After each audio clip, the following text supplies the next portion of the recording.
Good morning, everybody.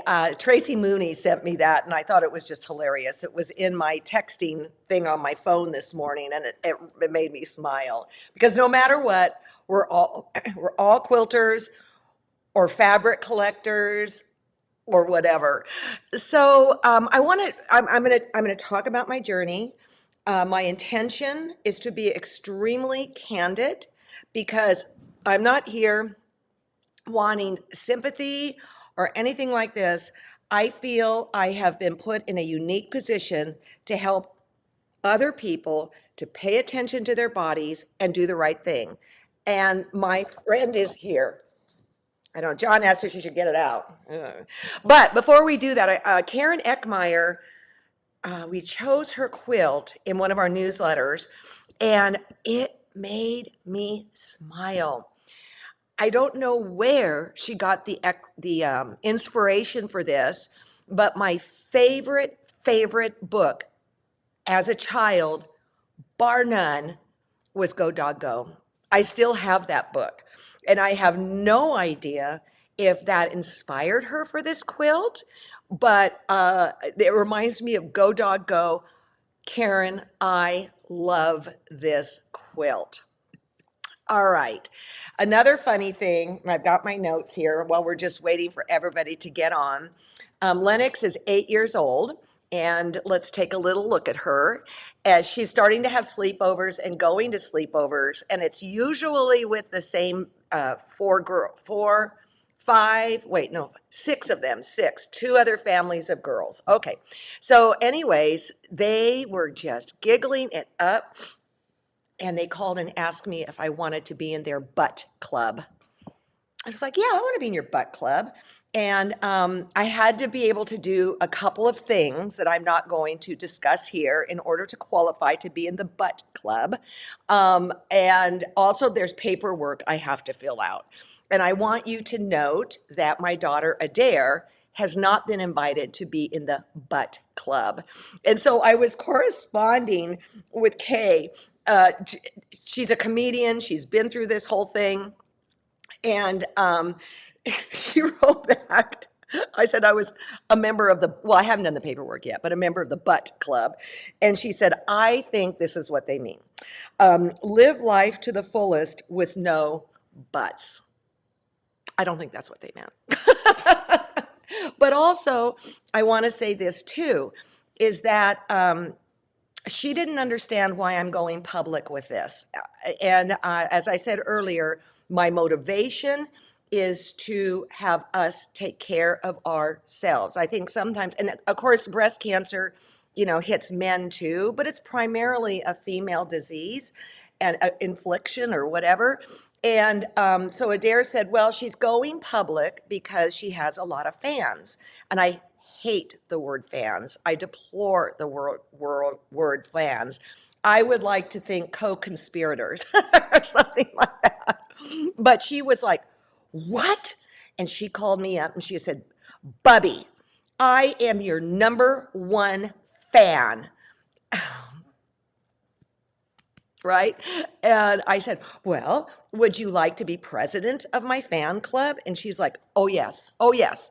And then the members of the butt club are going to be on the board of the fan club. Now, what you have to know is Fran Kelly. I've known her forever. She is the president of my fan club, of which there's one member, Fran Kelly. So through all of this, there's humor. And I don't want anybody to forget that. All right. So I'm going to give you the story. John said, oh, you need to work it out, blah, blah, blah. And I'm going to be fairly graphic. I'm going to be talking to you like how I spoke to my next door neighbor. All right. So I'm sorry if I cross any personal lines, but let's, get out of here. The other thing is I am not going to be looking at comments right now. If you have questions, please put them in the comment section and John will come in and ask me those questions, all right? Because I've got to really stay focused on that. And I think one of the craziest thing that's happened is that my brain has just gone to mush. And I think it's because of all the information that comes to you. So what happened? I was looking at my boobs, breasts, I'm going to call them boobs, because if you were my neighbor, that's what I would call them. in the mirror getting dressed, and all of a sudden there was like dimpling of the skin, and I'm like going, you have got to be kidding. Okay, look, I suffer cellulite, okay? I know many of you do too.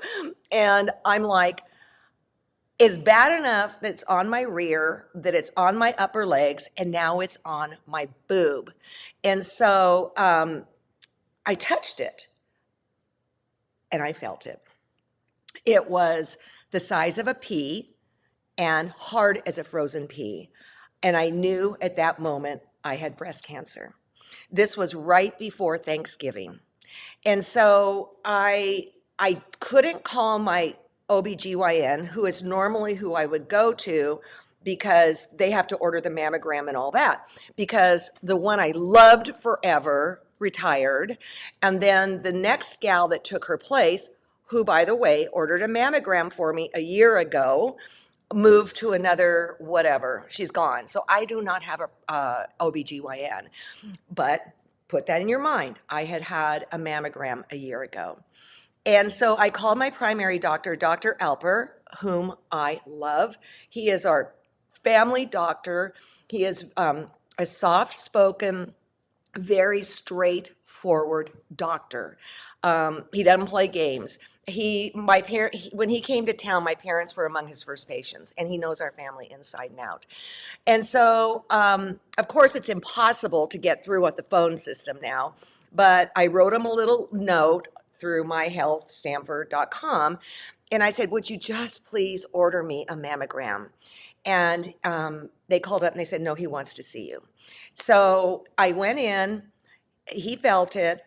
I asked him about the cellulite thing on my boob, and he said, oh, that's just old lady boobs. Well, no, it's not just old lady boobs. Again, he is an internist, all right? But what he instantly did was sent me over to the Stanford Breast Center, which is in Pleasanton, which is excellent, okay? And so I went in and I got a mammogram, and then they were also going to do an ultrasound. And so I waited around, I did the mammogram, and then I went in the ultrasound, and there is a doctor there reading the ultrasound. And it was taking an extensive amount of time for the ultrasound. I never had one in my life. When we had babies, we didn't have ultrasounds. And I could kind of see stuff on the screen. And so I'm lying there, chit-chatting it up. I mean, I have a pretty sense of humor and this and that. And the doctor came in, and I'm lying there on the thing, and I sat up, and she said, I have bad news for you. You have cancer. You are in utter shock. And the first thing I said to her was, remember I've been talking about going to Guatemala? Oh, it was in the works. I said, do I have to cancel my Guatemala trip in February? And very quietly, she looked at me and shook her head, yes. And that's when I knew it was real. So I went out to the car, sobbed, all right? Because you have cancer. I mean, nobody wants to hear that. Nobody. So my doctor, my internist, I called my girlfriend. She made sure I could drive home safe, and I did. And I told John, and we were in like an alternate universe. Again, this was before Thanksgiving. And so I instantly thought that, well, I'll be in surgery next week. Let's just get it off, you know? My mom had cancer when she was 42, lived to be 94 or something. My grandma had cancer. I believe my grandma had a mastectomy in one breast. When I talk about my grandma, I'll talk about breasts, and my mom, I'll talk about breasts. And then when she was in her early 40s, she had a double mastectomy. I mean, that's how they did it, all right? I was 16 years old, and I can remember driving to the hospital with my best friend, Sarah, and we went in her room, and she'd had the surgery, and I said, Mom, are you gonna live? And she said, of course I'm gonna live. And the next thing I know, she was home, and they were throwing a cocktail party within 10 days. So that's my paradigm of cancer, all right? Now, things have come a really long way since then. The technology is amazing.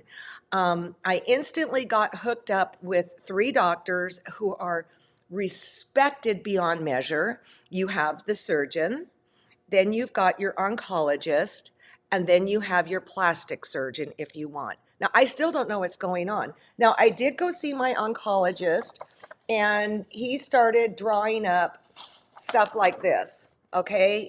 Explaining it all to me. Okay, when I'm hearing this stuff, and I'm hearing this stuff, it's equal of me saying to the doctor, I want you to go make a split Lemoyne star. Good luck. I mean, it's a completely different language. Now, one of the things that showed up that my primary said to me, and he had never seen this before. My breast cancer had some. I got everything right. Neuroendocrine in it. Never see that. Now, see, I'm using these big words, okay? Neuroendocrine is usually, if you get cancer from it, it's in your gut area. He's been in practice, I don't know, 40 years, and he goes, I've never seen this. Well, maybe 40, 30. So I said, oh my gosh, is this the good news or the bad news? And he goes, it's just I've never seen this. And so at that point, it became clear that the cocktail, that if I have to get chemo, might be a little more difficult to pull together. But then again, I'm with the best people. It's with Stanford, all right? So what happens when this happens is you are all of a sudden the ball in a pinball machine. And I'm going to tell you, a lot of people watching right now have been through it. And I've been seeing that on Facebook, and I've been gleaning some information that I think is interesting. It's a pinball. So you take this test, and then you go boing, and then you take that test, boing. And I thought when you had breast cancer, they take off your breasts and that's it. No, there's all these different ways they can serve you to keep you healthy. The other thing I want to say, I did not rehearse this. I view this as a learning experience. Anybody who wanted in my sphere to touch my boob and feel that lump, I don't have a problem with it because I want, and everybody who's done it goes, whoa, oh, oh. Even my son-in-law did it. I said, Jerry, don't be weird about it. I mean, it's just, it is what it is, you know? And so I wish in the beginning, and I told my surgeon this, I wish in the beginning, because my paradigm was they find it, they cut it off, and there you go. I had no idea it was going to take 2+ months to go through all these tests. And one test leads to the next test, and leads to the next test, and leads to the next test. And everybody who has been taking care of me has been extraordinarily kind and loving and helpful. This is what I know today, Monday, January 9th. It's contained in my breasts. It's not in my lymph nodes. They'll still take a couple out just to make sure. There's not my lymph nodes. And until I got the PET scan, I call it a CAT scan because my pet's a cat. Till I got the PET scan, and that's when they go through your body, I was living in horror that the neuroendocrine had not started in my breasts and that it was going to be a bloody, horrible journey. And it's not. I'm going to be fine. And it's so funny when you get these little, the PET scan was when John and I just both went, oh, thank God. I also want to say about John and the way my letter was composed. John, don't even bring it to me till I call, okay? Okay. Are people asking questions? But stop it. Come back, stop it. Now I forgot where I was at, okay? So he is going through a journey also. And that's why in the letter, I put his picture on it because I'm living my journey and he's living his journey. And one journey is not more scarier than the other journey. It's just a journey. So today, Monday, January 9th, this is what I know. I know it's contained. I just said that. I know that the surgeon said you've got to take off your left breast because there were 3 lumps.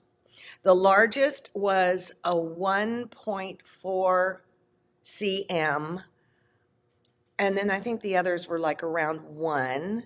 And then they found one in my other, something in my other breast that is a nanu thing. It has a 5 to 10% chance of turning into something, but it's very, very rare.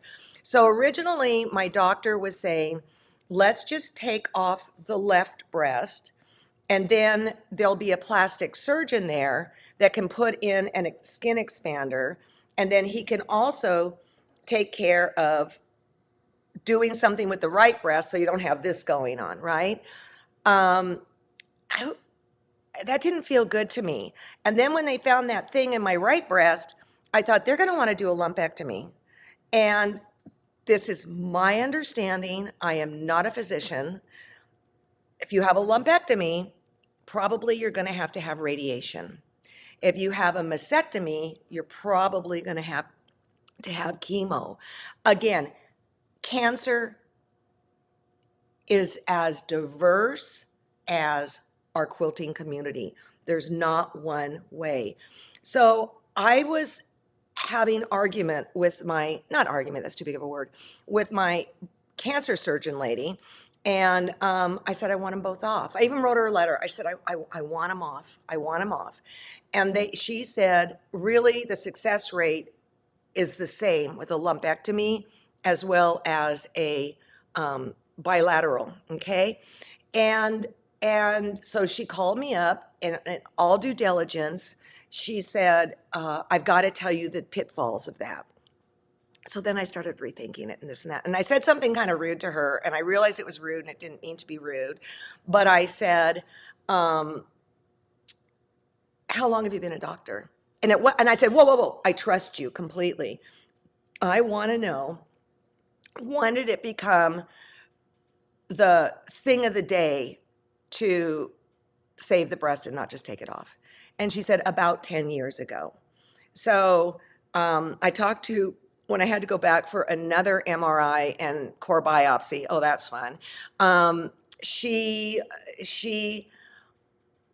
Okay, let me say this. Whenever I ask a woman who's in the position of walking you through this, they say, well, you have more chance of infection. If you do bilateral, you have this, you have that, you have that. And and she said, so we've seen it, right? Because that's what they do for a living. But then they say quietly, I'd have them both off. So it's kind of that's my risk, people. It's not the cancer. The cancer's under control, completely under control. I am so blessed. I am so lucky that I looked in the mirror and saw the lump, and saw the indentation of it. All right. So, John, what kind of cancer do I have? Okay, so I got out this thing that I was given that first day that was like teaching a surgeon how to do a split Lemoyne, and now I kind of understand it. What I have is invasive carcinoma with neuroendocrine features, okay? They're saying it is hormonally driven, and yeah. Now, my doctor, Dr. Swanee, who's my oncologist, he said something when he was first talking to me, the first time I met him. Okay, you guys, you can't, it's too much. It's just too much. So my girlfriend, Robin, that I always talk about, the one that saved me with my parents, she knows enough. She knows all these doctors. And so she is walking me through it. I've chosen Robin over John, and John's fine with that because he's got to do his own journey, right? And so my Dr. Swanee said 3 things to me, again, the oncologist. Number 1, I can't remember. John, you can bring me the list now. I'm sorry if I was rude. Number 2, and this is really easy for someone to say on that side, take one step at a time.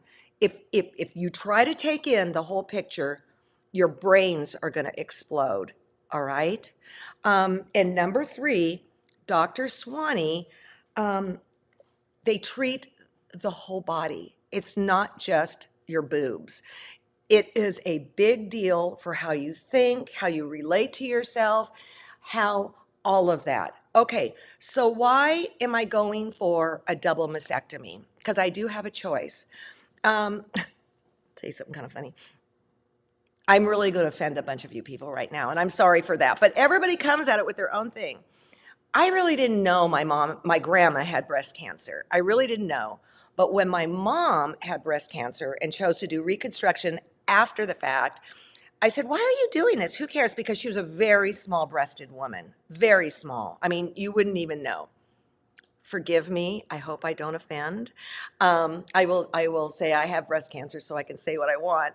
My mom said I couldn't stand it when I'd see grandma with one boob up here and the other down here. She said I couldn't stand it, and it was that sticks with me. These are the things that stick with you, right? So here's the other thing. Okay, what else? John, if there are no questions, now's your shot. Oh, the other thing is two of the lumps have grown together as one. And so that's another reason that breast has to come off. I don't know if he can hear me. John, can you hear me, baby? Here he comes. Do you have more questions? Oh, okay. John, get in here. I want you to talk about you. I'm going to give you 2 minutes. Get in here. Because he's going, I don't know. Get in here. I mean, it's your journey too, right? And it's a different journey. Okay, here you are. There. Yeah, it's obviously for everybody in the family. There, as soon as they say the C word, you're pretty much taken aback. And so then I don't know. Maybe this is a guy. I tended to put my mind into compartments. Okay, first I wanted to know, was it in the lymph nodes? No, it turns out it wasn't. So that was number one. And then for me, the next delay was the PET scan. Is it It was anywhere horrifying. It else? was that was And you can wait, what, we waited 2 or 3 weeks. yeah, and I think it's in the order of what insurance will approve. And the first day I went in for the PET scan, the scan was broken, so they had to put it off another 2 days. I mean, Right. you're having a Went all flip. the way there and it was Yeah. broken. Oh, the other thing I want to say too is my doctor prescribed for me Ativan or something like that for the core biopsies, something that makes you and he said, I'll get it for you. It's not an issue. He said, but you might want to be awake so that you have that opportunity to ask the people around you questions. And I'm ever so glad I did. I was fine. It wasn't a big deal. Okay. Yeah, and she has a good tribe. I mean, not only you guys, and we appreciate Oh. it very much, but she has a good local tribe that's working with her. And then as soon as you say you have breast cancer, you find out how many people around you also. And that I want to say too. So many of you have written to me. Do you know that what is that it? Yeah. Okay, that 1 out of 8 women as we get older gets breast cancer. Oh, here's another shocker. When I was talking to Robin too, that was the person at Stanford where they were having to do an extensive sonogram, face down, blah, blah, blah. So for another core biopsy, she said, that's the thing is they don't know what's causing it. I mean, everybody has their theory of what's causing it. She said, okay, not to freak anybody out. She said, do you know that marathon runners, we see a lot of marathon runners. Well, certainly that's not me. Look at my cellulite on my boob. So let me tell you how it's going to roll out with us. The surgery's on the 30th of January, unless they can move it up. But you've got the plastic surgeon and you've got the regular surgeon that have to have a clear schedule. And then they have to find an operating room. And that was the soonest they could for sure do it. But everybody's been on vacation, blah, blah, blah. My doctor assured me it's not growing super fast or anything like that. Don't worry about it. I have a medium grade cancer.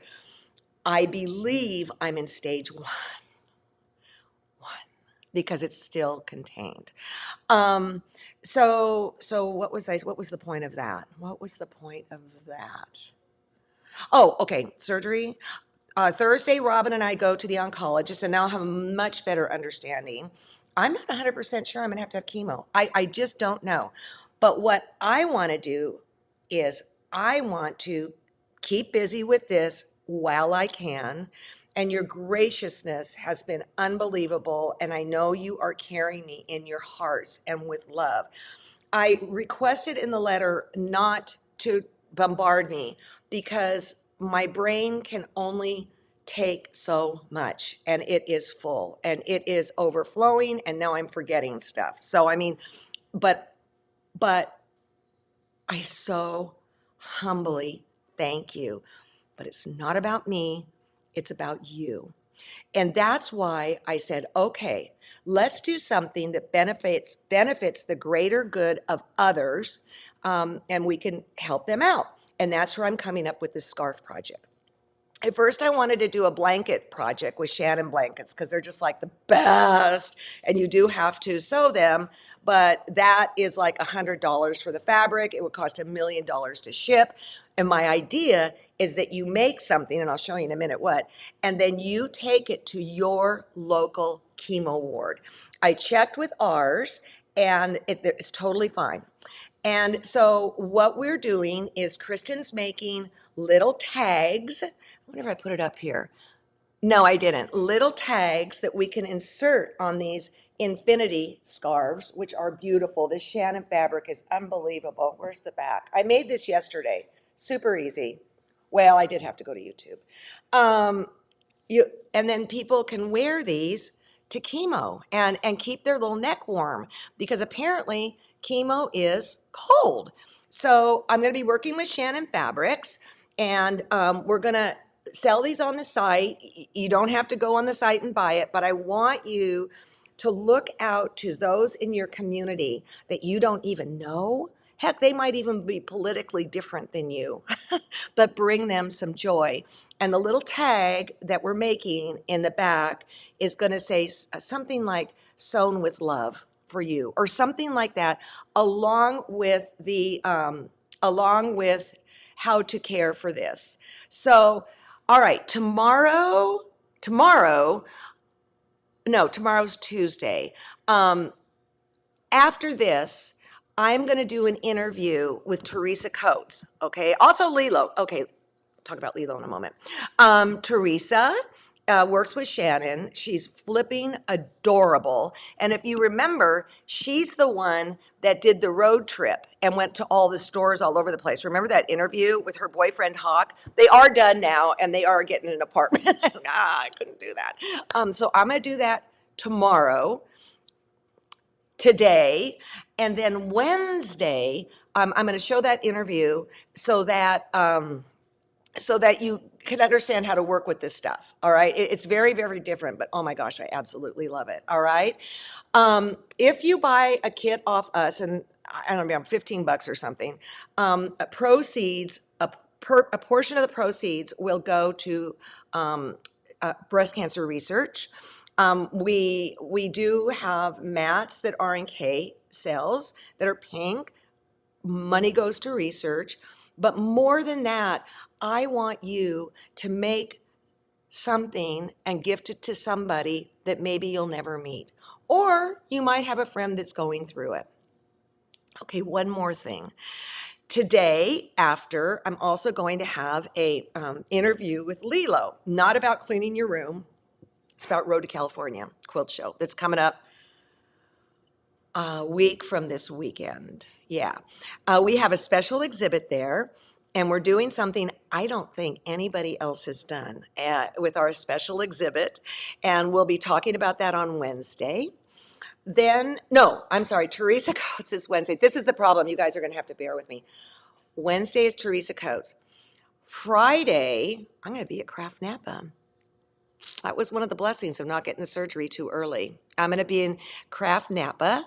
I'm very excited. It's at home, so that's really cool. Then Monday, we'll do Lilo, and if our interview isn't too long on Monday, I'll get a couple stitches in there. All right. So Katie Couric went through this summer, and there's some funny things that go through your brain, and one is, why me? And her answer was, why not me? What makes me so special, right? And about 24 hours after the news, I was humbled to my knees. I have two little boys that I know, not well at all, but they are in my life. One is Pierce. He was on Williams' baseball team, actually T-ball last year, so that tells you the age. They discovered something this summer, and since August 1st, this child, Pierce is his name, if you want to add him to your prayers, has been in the hospital. He has a cancer that there's a 30% survival rate. Mine is 100%. And I thought, shame on you, Alex. Look at this kid and what the family's going through. I think he's going to be in baseball this spring. But Pierce has fought the battle. August 1st, he's been in the hospital. And his tests are starting to come out good. And I know we don't really know the long haul until, 5 years down the road, but he's beating it, you guys, Pierce. The second person that came to mind instantly was Owen. Owen, remember, for those of you that have been on my life journey, remember Webmaster Matt on the original Alex Anderson message board? And we made the big quilt for him and stuff. Well, Owen now, I believe, is 5.5. And a year and a half, 2 years ago, he was diagnosed with cancer. Matt and Melissa said to the doctor, we do not want to know the survival rate, like how Pierce's was 30, unless you can tell us it's, how do I say it, 95% or something like that. They didn't say anything. Well, Melissa, the mom, has been living this online the whole journey. And little Owen is doing just great. Of course, he has to go have another test today.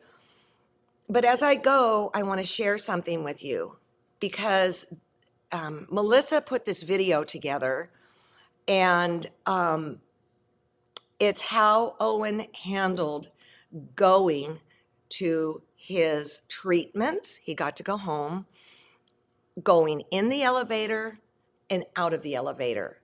I mean, into the treatment and out of the treatment unless they had to sedate him.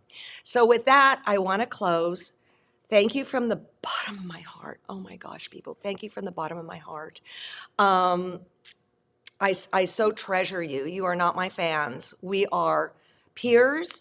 We are peers and with something in common, right? So one other thing I want to say, Bob Ruggiero, he's the one that you hear his voice at Houston, opening the market and this and that. Very funny. He wrote me a note and he said, he's with me and he goes, honestly, I think cancer should be afraid of you, Alex. But let's take it to dear Owen and his attitude in the elevator going and coming home from treatments. And let's wear this in our heart and offer up prayers to little Owen Ike. Here we go. And then when it's over, I'm just